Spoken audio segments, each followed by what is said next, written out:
Polling का अमल शुरू हुआ तो इलेक्शन कमीशन मॉनिटरिंग सेल में शिकायत भी आना शुरू हो गए।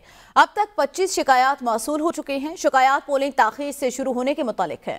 शिकायत का फौरी अजाला कर दिया गया। मजीद जानते हैं ब्यूरो चीफ इस्लामाबाद खालिद जमील से। खालिद जमील, आप ये सारी सूरत हाल को देख रहे हैं, 25 शिकायत मौसूल हुई हैं, क्या शिकायत हैं?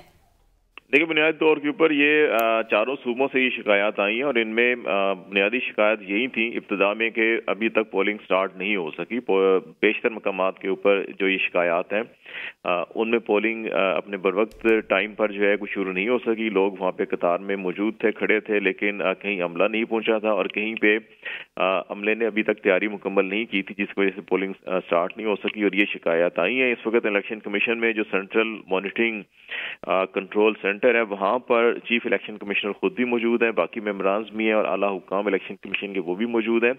और जितनी भी शिकायत मौसूल हो रही है उनके साथ साथ ही इलेक्शन कमीशन जो है कि वो मुतलका जो डिस्ट्रिक्ट इलेक्शन ऑफिसर्स हैं या आरओज हैं उनको इंस्ट्रक्शंस भी जारी कर रहे हैं और उसकी इमीडिएटली ताकि उसका तदारुक किया जा